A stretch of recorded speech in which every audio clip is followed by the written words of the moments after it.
Assalamualaikum warahmatullahi wabarakatuh.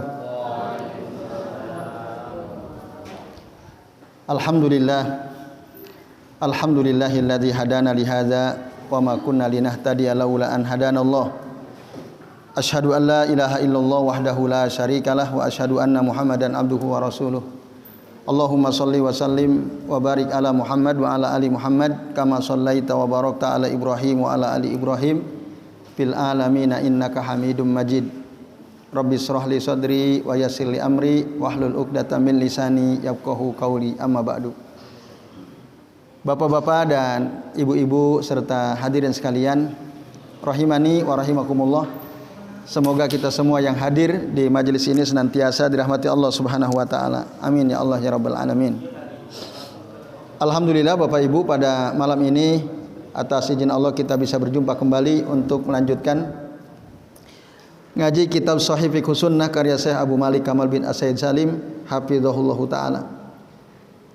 Kita masih membahas hulu ya.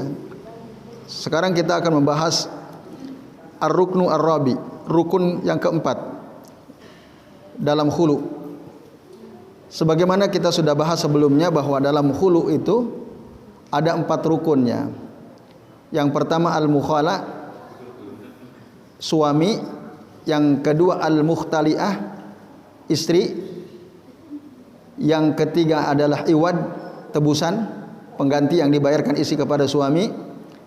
Dan yang keempat sigotu al-khul, sigotu al-khul'i, sigoh atau ucapan khulu itu seperti apa? Harus ada sesuatu yang diucapkan karena ini akad ya. Dengan ucapan inilah terjadi khulu. Kata saya Abu Malik Kamal bin As-Said Salim, wa huwa ma yan'aqidu bihi aqdu al-khul, ma yan'aqidu bihi aqdu al-khul'i. Sigo khulu itu adalah sesuatu yang dengannya terjadilah akad khulu. Wa huwal ijab min ahadi turfai hadzal aqd, dan ini wajib ya dari salah satu pihak pada akad ini, dan yang lainnya menerima. Wal qabulu min at-tarfil akhar, dari sisi yang lain, dari sisi suami dia harus menerima ya permintaan khulu dari seorang istri. Nah, maka sigoh akad khulu yang dengannya terjadi ijab qabul gitu ya. Ijab qabul. Jadi dari pihak wanita itu ijab, dari pihak laki-laki qabul, menerima. Nah, bagaimana bentuknya sigohnya? Syekh Abu Malik Kamal bin As-Said Salim mengatakan wasighatu fi insya'i al-uqud yakunu bil lafadz. Ya, sigoh atau bentuk dalam akad itu terjadi dengan ucapan, dengan lafaz. Hadza huwal asal, ini hukum asalnya. Dalam semua akad jual beli, akad pernikahan, akad perceraian, akad hulu, itu dengan ucapan. Ini hukum asalnya. Pernikahan misalnya aku ya terima nikahnya fulanah bintu fulan dengan mas kawin sekian, bayar tunai, itu qabul. Atau dalam jual beli, aku membeli handphone ini kepada seorang penjual misalnya dengan harga sekian, ya aku jual handphone ini dengan harga sekian misalnya. Hukum asalnya diucapkan. Fa in ta'azzaru al-lafzu kama fi al-akhras wal khurasa fasigatu takunu bil isyarati al-mufhamah. Tapi apabila yang melakukan akad ini adalah orang yang bisu, dia emang nggak bisa ngomong, maka akadnya tentu tidak bisa dilakukan dengan lafaz, melainkan dengan bahasa isyarat yang bisa dipahami. Nah, lafaz khulu itu bagaimana? Para ulama berbeda-beda dalam menerangkan masalah ini. Kalau dalam mazhab Al-Hanafiyah, lafaz khulu itu sampai ada 7 katanya. Misalnya khalaqtuka, bayantuka, baraktuka, faraktuka, talqi. Nah. Nafsika ala alfin masalan. Atau al bai' ya kabitu bi'tu nafsaka wasyira misalnya, istari nafsaka misalnya. Itu kata para ulama dari mazhab Al-Hanafiyah. Jadi ini istilah-istilah atau ucapan-ucapan yang menunjukkan khulu. Sementara dalam mazhab Al-Malikiyah, lafaz khulu itu ada 4, yaitu al-khal'u, al-fidyatu, as-sulhu, wal mubara'ah. Kulluha ta'awwala ila ma'nan wahidin, semua kembali kepada satu makna. Wa huwa bazlul mar'ati al-iwadu ala talaqiha, yaitu wanita mengeluarkan tebusan kepada suaminya untuk menalaknya atas permintaan diri si wanita tadi. Nah, kalimatnya ada 4 kata kata para ulama dari mazhab Al-Malikiyah, al-khal'u wal fidyatu as-sulhu wal mubara'ah. Sementara menurut mazhab Asy-Syafi'iyah dan mazhab Al-Hanabilah,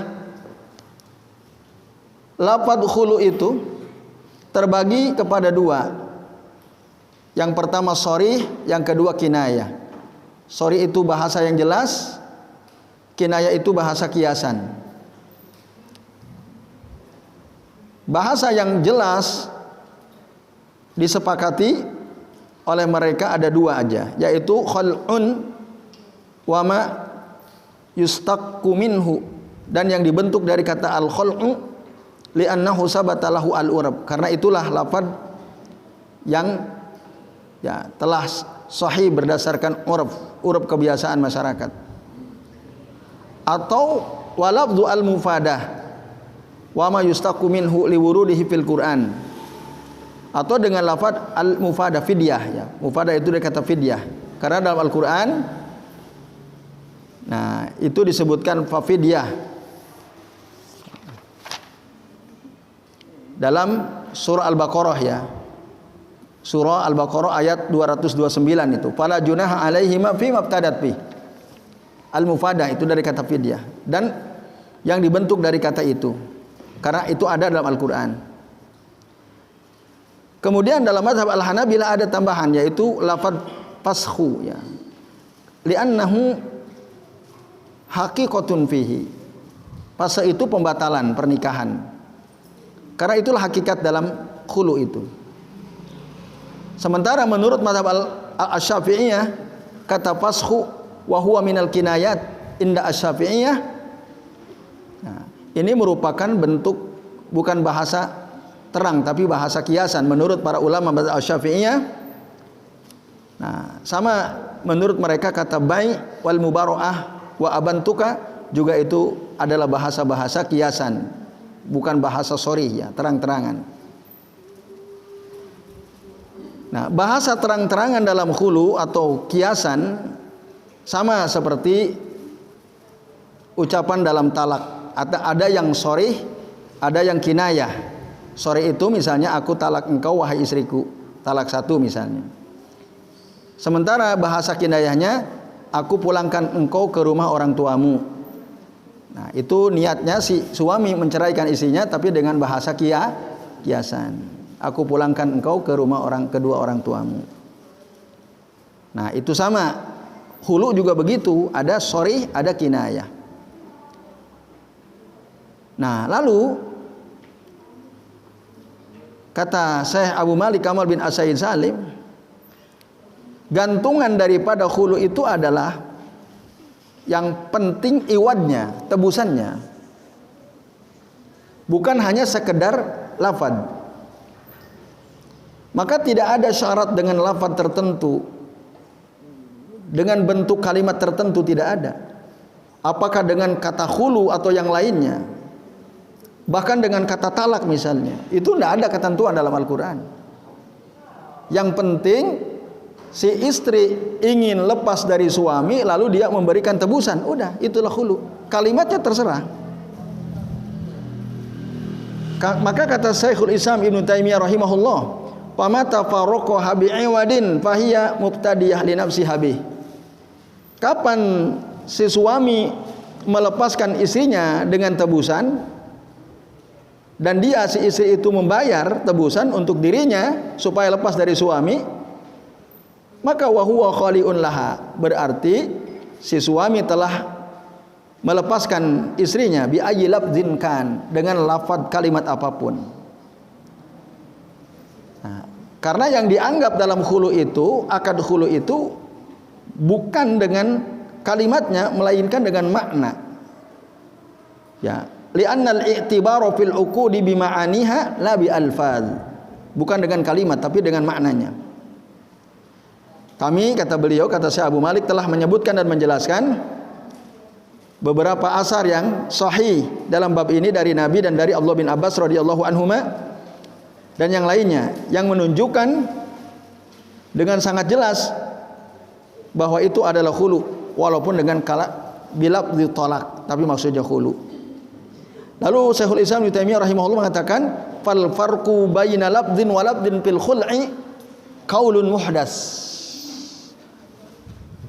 Membedakan antara satu lafaz dengan lafaz lain dalam khulu itu adalah ucapan yang baru gitu. Lam yu'rab an ahadin minas salaf, itu tidak dikenal dari seorang pun dari generasi salaf, ya, generasi sahabat. La sahabah wala tabi'in wala tabi'ihim, baik dari generasi sahabat atau tabi'in atau tabi'ut tabi'in. Dan Al-Imam Asy-Syafi'i rahimahullah tidak pernah menukil dari seorang pun lafaz khulu, ya, dari seorang pun dari kalangan salafus saleh, para sahabat, para tabi'in. Tetapi beliau menyebutkan annahu bihasabi anna as-sahabata yufarriqun, bahwa beliau, ya, menyebutkan berdasarkan, ya, bahwasannya sahabat itu memang yufarriqun, membedakan. Wa ma'lumun, dan diketahui anna hadza laisa naqlan, bahwa ini bukanlah nukilan liqauli ahadin minas salaf, untuk ucapan salah satu dari generasi salaf, maksudnya salaf sahabat atau tabi'in, ya. Ibnu Qayyim juga mengatakan bahwasanya Allah Subhanahu wa taala mengaitkan, ya, hukum hulu itu dengan fidyah, karena memang hulu itu fidyah, tebusan, dan fidyah itu tidak dikhususkan dengan satu lafaz tertentu, dan Allah pun tidak menjelaskan lafaz-lafaz tertentu dalam khulu. Nah, wa talqul fida wa talaqu muqayyad, talaqun muqayyad wa la yadkhulu tahta ahkamit talaq al mutlaq. Talak fida adalah talak muqayyad dan dia tidak masuk di bawah hukum talak mutlak. Sebagaimana la yadkhulu tahtaha fi subuti ar-raj'ah wal i'tida' bi salasati quru. Sebagaimana juga tidak masuk di dalamnya adanya rujuk atau masa iddah dengan 3 kali haid atau suci dalam khulu, itu tidak ada. Wabillahi taufik. Taufik hanya dari Allah. Lalu Syekh Abu Malik Kamal bin Asal-Sal mengatakan, nah ini yang sahih. Jadi khulu itu adalah pembatalan pernikahan ay fashun dengan lafaz apapun, bahkan mungkin dengan bahasa talak gitu, ya. Bal walau biniyati talak madama ala iwad, bahkan dengan niat talak selama itu ada tebusan gitu dari si istri untuk suaminya. Nah, inilah yang dinukil dari Abdullah bin Abbas radhiyallahu anhuma dan para sahabatnya, termasuk dari Imam Ahmad bin Hanbal wa qudama ashabih, dan dari para sahabat beliau yang senior, ya, qudama. Nah, bahkan nampaknya kata Syekh Abu Malik ini juga adalah mazhab al-zahiriyah, wallahu alam. Kesimpulannya khulu itu terserah ucapannya bagaimanapun, yang jelas si perempuan harus nebus gitu, membayarkan tebusan. Nah, itu clear, ya. Jadi kalimatnya terserah mau gimana silahkan. Yang paling gampang ya aku minta hulu gitu. Kalau di Indonesia berarti, Mas aku mau hulu, atau aku mau pisah darimu, itu juga udah hulu itu. Aku mau pisah darimu. Kenapa sih? Kamu tak bertanggung jawab gitu. Kamu tak pernah sholat 5 waktu. Aku mau khulu. Nah, lo kan sholat urusan pribadi. Kau kok sibuk-sibuk ngurusin sholatku? Ya, sholat kewajiban seorang muslim, mas. Aku nggak mau punya suami yang nggak sholat. Boleh nggak istri minta khulu gara-gara suaminya nggak sholat? Boleh. Nah, ini masalah penting. Ya, bapak-bapak dan ibu-ibu serta jemaah sekalian. Nah, dan aku mau cerai darimu misalnya. Si bilang begitu. Itu khulu. Asal dia membayar tebusan. Biasanya pakai mahar yang dia terima dari suaminya. Nah, lalu masalah berikutnya, apakah disyaratkan bagi wanita yang khulu dari suaminya syaratnya harus ada izin dari pemerintah, dalam hal ini dari pengadilan, qadi. Qadi itu kan tangan kanan pemerintah dalam masalah hukum. Al-Imam Hasan Al-Basri beliau berpandangan khulu tidak boleh terjadi tanpa seizin pemerintah. Dalam hal ini pengadilan agama kalau di kita. Jadi khulu itu harus ada izin ya dari pemerintah atau dari pengadilan agama. Kalau di kita. Nah, inilah juga pendapat yang dipilih oleh Abu Ubaid. Apa dasarnya? Dasarnya adalah ayat Al-Qur'an surah Al-Baqarah ayat 229. Fa in khiftum alla yuqima hududallah. Jika kalian khawatir, kalian ini bukan suami istri, orang lain, bahwa mereka suami istri itu tidak bisa menegakkan batasan-batasan Allah. Kemudian dalam surah An-Nisa ayat 35 Allah mengatakan wa in khiftum siqaqa bainihima, jika kalian khawatir adanya persengketaan di antara suami istri, fab'atsu hakaman min ahli wa hakaman min ahliha, maka utuslah juru damai dari keluarga si laki-laki dan juru damai dari keluarga si perempuan.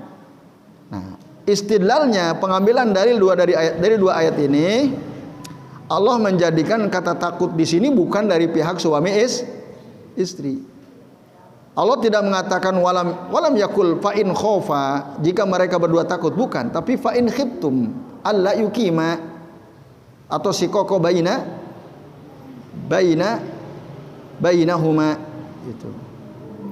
Nah, jadi harus ada izin hakim al-qadi. Dan waqad yahtajul qailu bihadza, ya, ada orang yang berhujjah tentang ini, pentingnya ada izin dari qadi, walaupun kata saya Abu Malik wa in kuntu lam arah, meskipun aku tidak memandangnya ini sesuatu yang pas gitu ya. Ada orang berhujjah dengan hadis istri daripada Sabit bin Qais radhiyallahu anhuma. Ketika beliau mau hulu dari Sabit bin Qais, beliau menyampaikan masalah ini, keinginan untuk hulu kepada Rasulullah SAW.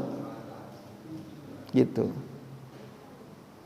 Tapi kata saya Abu Malik, lakinnahu la yufidu as-syartiyah kama la yukhfa. Tapi itu tidak menunjukkan syarat bahwa kalau mau hulu itu syaratnya harus lapor kepada pemerintah, kepada pengadilan. Tidak. Memang pernah terjadi istri daripada Sabit bin Qais itu lapor ke Nabi menyampaikan keinginan untuk khulu daripada suaminya. Tapi ini bukan menunjukkan syarat gitu. Nah, itu catatan dari saya Abu Malik Kamal bin As-Said Salim terhadap pandangan Hasan Al-Basri dan ulama yang sepakat dengan beliau bahwa khulu itu harus ada izin daripada pemerintah, dalam hal ini pengadilan ya. Sementara mayoritas ulama mereka mengatakan boleh khulu min ghairi izni al-qadi, walaupun tidak ada izin dari pemerintah, dari pengadilan. Itu boleh terjadi khulu. Dasarnya apa? Hujah mereka satu, ketika pandangan pertama tadi menyandarkan pendapatnya pada ayat Al-Quran surah Al-Baqarah ayat 229 tadi, fa in khiftum alla yuqima hududallah, maka jawaban dari mayoritas ulama yang dimaksud kalimat tersebut bi anna al-murad minha, yang dimaksud ayat itu iznul a'immati wa tamkinuhum minal khul'i idza khafu alaihima adamu al-qiyam bil wajibi fima idza irtafa'u ilaihim, yaitu izin para ulama. Nah, dan kemungkinan mereka dari khulu apabila mereka para ulama itu takut khawatir terjadi atas suami istri itu, mereka tidak bisa menunaikan kewajiban keduanya, baik suami kepada istri atau istri kepada suami, ketika mereka melaporkan masalah itu kepada para ulama. Dan maksudnya ini bukan kewajiban untuk melaporkan ke ulama, kepada hakim, bukan. Jadi istri misalnya ketika dia ingin hulu, dia lapor kepada ulama, dia lapor ke pengadilan agama misalnya. Bukan begitu.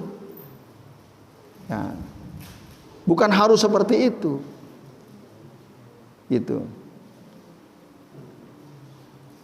Tanpa izin dari ulama atau dalam hal ini pengadilan agama pun hulu bisa terjadi. Tapi ketika ada orang mau hulu cerita, datang menyampaikan masalahnya kepada ulama, nah maka para ulama memberikan fatwa atau arahan itu. Oh ya sudah, misalnya ada wanita, Ustadz, saya udah nggak kuat berumah tangga dengan suami saya. Kenapa, Bu? Ya karena saya takut misalnya tidak bisa menunaikan kewajiban saya sebagai suami istri. Kok begitu? Iya, karena suami saya itu seperti ujung kain misalnya. Maksudnya tahu ujung kain? Tahu, udah kita bahas ya, ujung kain itu maksudnya apa. Nah, yang nggak paham tanya Pak Wikan tuh ya. Saya nggak tahan, saya ini kan seorang istri yang masih muda Ustadz gitu. Maka saya minta hulu dari suami saya. Itu gimana Ustadz? Nah kan gitu nanya tuh sama Ustadz. Apa yang harus dilakukan oleh si Ustadz itu? Ya kalau memang jenengan tidak kuat silakan. Kan itu arahannya. Nah daripada itu menimbulkan madorot misalnya, jenengan tetap bertahan menjadi istri dari si suami jenengan, di lain sisi jenengan malah selingkuh sama laki-laki lain untuk memenuhi kebutuhan jenengan kan? Ya silakan. Dan itu masruh atau tidak? Ya masruh. Tidak mengapa karena ada alasan. Itu masruh. Nah itu. Atau misalnya dia si istri mengeluh karena suami saya tidak bertanggung jawab, tidak pernah memberikan nafkah. Kalau nafkah batin sih minta terus, cuma nafkah lahir nggak merhatiin. Nafkah lahir artinya nggak pernah ngasih uang untuk belanja. Tapi kalau nafkah batin itu tiap malam dia minta terus kan. Cuman saya nggak kuat gitu, dia nggak merhatikan nafkah lahir saya misalnya, anak-anak saya. Nah dia tidak mau mikirin itu. Saya mau minta hulu, itu gimana Ustadz misalnya. Nah maka Ustadz memberikan arahan. Misalnya apa nggak mungkin Bu, Ibu mendorong, memberikan saran, usul kepada suami supaya suami mau gerak dan seterusnya. Nah kasih itu dulu supaya tetap bertahan. Oh udah nggak bisa, nah baru ya kalau memang sudah tidak bisa, jenengan punya hak untuk hulu misalnya, karena tidak bertanggung jawab. Nah ini bapak-bapak dan ibu-ibu serta jamaah sekalian, a'azani Allah wa iyyakum ajmain. Nah, jadi begitu fungsi hakim, fungsi qadi, fungsi ustadz gitu ya. Bukan yang mengizinkan atau tidak mengizinkan gitu. Nah, kecuali misalnya ketika si perempuan tadi minta hulu, sementara dalam pandangan qadi, pengadilan agama, dalam pandangan ustadz gitu ya, kayaknya bisa diselesaikan masalahnya, gitu ya.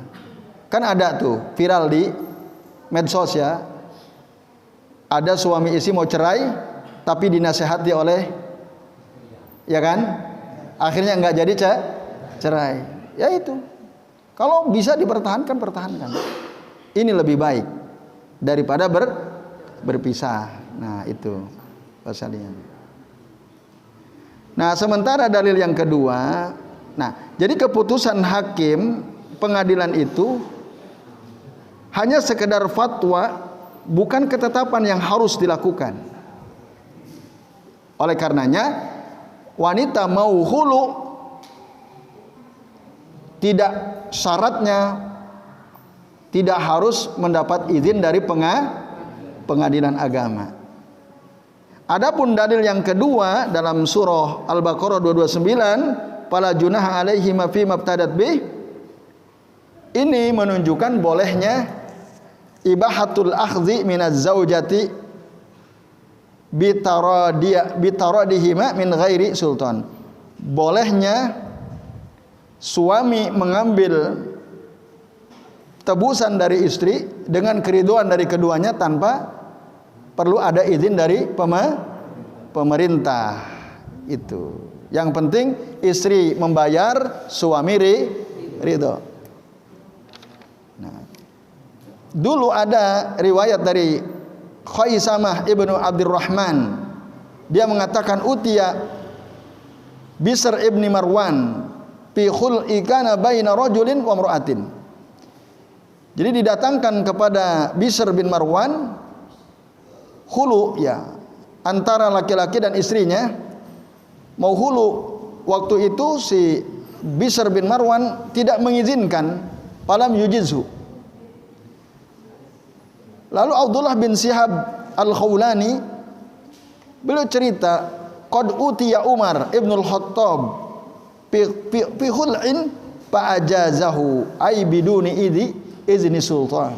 Dulu pernah ada kasus dilaporkan kepada Umar ibn Khattab terkait masalah hulu.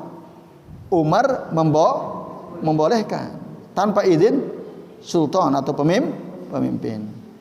Gitu. Itu argumen yang ketiga yang digunakan oleh para ulama yang berpandangan hulu itu tanpa harus ada izin dari siapa? Dari pemerintah atau pengadilan. Yang keempat, argumennya adalah apa? Talak.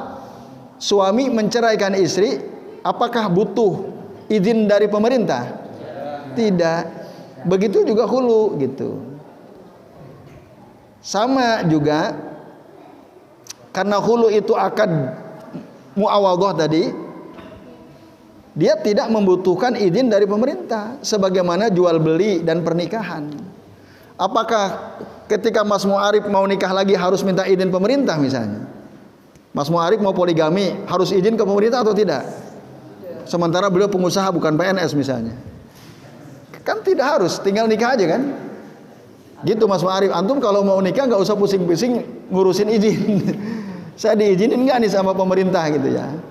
Tinggal ambil aja keputusan. Kalau antum sanggup kan gitu. Nah, insya Allah kata beliau ya.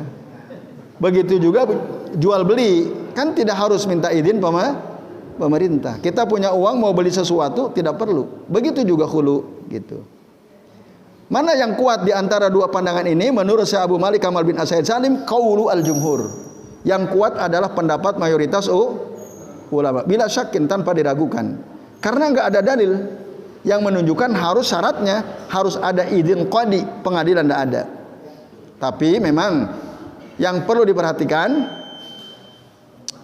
Bapak Ibu dan sekalian, penting adanya saksi. Ya, dalam perceraian saja walaupun bukan syarat tapi penting adanya saksi gitu. Pun begitu dalam masalah hulu, ya setidak-tidaknya ada orang yang tahu bahwa si istri tadi sudah hulu dari suaminya. Itu yang perlu dicatat ya. Nah ini Bapak Ibu dan sekalian. Nah yang terakhir tentang kisah istri Sabit bin Qais ya. Pertanyaannya, apakah boleh seorang hakim menetapkan, iya mbak, jenengan khulu, lepas dari suami jenengan, saya ketok palu, kata hakim, tok tok tok, jenengan udah hulu, padahal suaminya nggak ridho. Pak hakim, saya nggak ridho. Itu gimana itu? Jadi al-qadi yahkum bil khul'i min ghairi ridho al-jauz. Itu gimana? Pengadilan menetapkan, kan sekarang begitu ya, ada perempuan keluar dari KUA itu seneng, aku sudah dapat surat cerai, kan gitu. Banyak nggak fenomena seperti itu? Masih muda-muda itu, kayaknya bahagia sekali dia dapat surat cerai dari pengadilan, padahal misalnya suaminya nggak ridho. Itu bagaimana? Nah, Bapak Ibu dan jamaah sekalian, kisah istri Sabit bin Qais, ya, ketika menyampaikan kepada Nabi bahwa dia ingin khulu dari Sabit bin Qais, lalu Nabi berkata kepada si istrinya, "Fatarudina alaihi hadiqatahu." Engkau kembalikan itu kebun yang diberikan oleh Sabit bin Qais kepadamu sebagai mahar, balikin. Lalu si istri bilang, "Na'am, iya saya akan kembalikan." Faruddat alaihi, dikembalikan tuh maharnya. Wa amarahu, lalu Rasul menyuruh Sabit bin Qais, udah ceraikan dia, lepaskan dia. Papa rokoha, akhirnya oleh Sabit bin Qais, ya sudah saya lepaskan. Artinya apa? Harus ada ridho si suami. Nah, ibu-ibu ya, bapak-bapak, khulu itu si suami ridho, harus ridho. Nah, ini pentingnya. Terkait izin dari qadi ada atau tidak itu bukan syarat.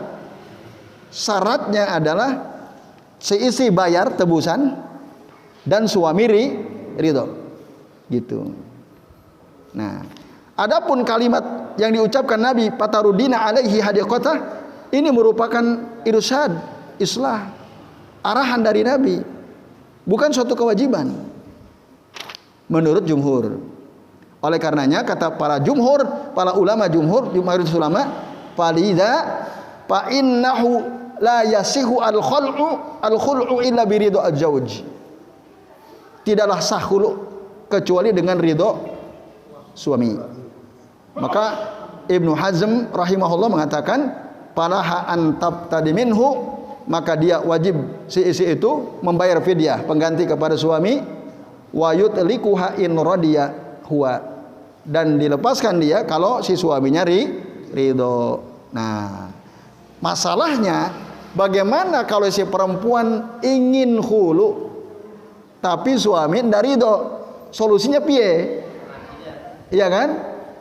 Tadi sementara pengadilan kan bukan syarat izin dari pengadilan, mengizinkan atau tidak kalau suami ndak ridho, nggak bisa. Terus piye kan gitu? Ini masalahnya sudah parah.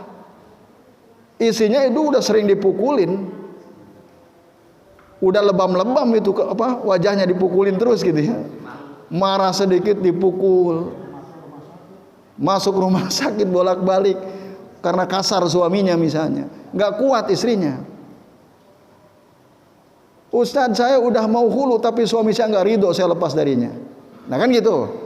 Sementara khulu itu syaratnya ridho suami. Nah, solusinya piye kan gitu. Jadi khulu itu baru sah jika suaminya oke, kalau emang kamu mau cerai dariku silakan. Tapi mana maharku, balikin. Kan itu. Ya wis balikin. Maaf Mas, nggak ada uangnya. Gimana tuh? Ya itu yang digelisahkan Pak Singgi kan dulu kan. Pak Singgi gelisah, itu gimana kalau nggak bisa bayar kan? Perempuan ingin khulu, dia harus bayar, sementara maharnya itu udah habis. Dulu dikasih kebunnya dijual kebunnya untuk berobat ibunya kan gitu. Apa solusinya kemarin tuh? Kalau begitu, suaminya oke, setuju saya, tapi mana iwadnya, mana fidyahnya mana? Nah, minta sama Pak Haris misalnya, kan boleh. Pak Haris, bantu saya Pak Haris nih. Ya bisa minta bantuan. Kata Pak Haris, kesempatan ini kan. Gitu. Siap kata Pak Haris. Nah, itu. Sekaligus itu jadi maharku buat bukan gitu. Bisa itu. Nah, itu ya solusinya. Kalau nggak ada yang bisa nolong, ya minta bantuan kepada pemerintah, ke Baitul Mal gitu. Dan pemerintah harus memperhatikan masalah-masalah seperti ini. Yaitu. Nah, tapi masalahnya si perempuan sanggup membayar fidyah, membayar tebusan. Cuma suami enggak, aku enggak ridho, aku mau tetap kamu jadi istriku. Nah, itu kan masalah itu. Padahal isi udah enggak kuat. Nah, solusi syar'inya itu adalah pasakh. Minta pasakh itu dibatalkan pernikahan. Nah, kalau ini harus ke pengadilan. Namanya bukan khulu lagi. Naik jadi paskhun nikah namanya. Nah, paskhun nikah itu mohon pembatalan pernikahan. Permohonan ini diajukan oleh seorang istri kepada pengadilan tentu dengan bukti-bukti. Gitu. Kenapa kamu, pengadilan harus bertanya, kenapa Bu atau Mbak kamu mau pisah dengan suamimu? Saya nggak kuat, Pak. Tiap hari saya dizolimi, saya dipukul, ditendang dan seterusnya. Kasar suami saya, Pak. Mana buktinya? Ini bengep-bengep ini. Muka saya ini lebam-lebam, Pak. Udah kamu visum belum? Ya, ini surat visumnya dari rumah sakit dan seterusnya. Clear kan? Oh ya sudah. Nah, pasakh itu yang menentukan suami ridho atau tidak ridho, keselamatan istri harus dijaga. Nah, jadi kalau pasakh itu tidak butuh ridho suami, maka terjadilah pembatalan pernikahan. Itu solusinya. Wallahu a'lam bishawab. Ya baik Bapak Ibu, ini yang bisa kita bahas ya. Sementara sebelum diakhiri, adakah pertanyaan? Oke. Khulu itu ada masa idahnya atau tidak? Nah, Bapak-bapak dan ibu-ibu serta jamaah sekalian, a'azanillahu wa iyyakum ajmain. Ya. Dalam masalah ini ada khilaf di antara para ulama. Ya. Setidak-tidaknya ada dua pandangan. Sebagian ulama yang seperti yang kami pernah sampaikan pada pertemuan sebelumnya, dan ini kalau tidak salah pernah ditanyakan Pak Wikan ya. Jadi khulu itu menurut pandangan sebagian ulama masa idahnya satu kali haid. Haidotun wahidah. Ini menurut kaul dari sahabat Utsman bin Affan radhiyallahu anhu, dari Allah bin Umar, Ibnu Abbas, termasuk riwayat dari Imam Ahmad. Itu Bu. Dan ini pendapat yang dipilih oleh Syekhul Islam Ibnu Taimiyah rahimahullah. Jadi masa iddah wanita yang khulu itu hanya satu kali haid. Allahu a'lam bishawab. Nah. Masih ada? Sampun jelas ya? Alhamdulillah. Baik, Bapak-bapak dan ibu-ibu serta jemaah sekalian. Nah, ini yang bisa kita bahas, semoga bermanfaat. Mari kita akhiri kajian kita malam ini dengan membaca doa kafaratul majlis. Subhanakallahumma wa bihamdika asyhadu an la ilaha illa anta astaghfiruka wa atubu ilaik. Wa sallallahu ala Muhammadin wa ala alihi wa sahbihi wa baraka wa sallama alaihim ajmain. Billahi taufiq wal hidayah. Wassalamu alaikum warahmatullahi wabarakatuh.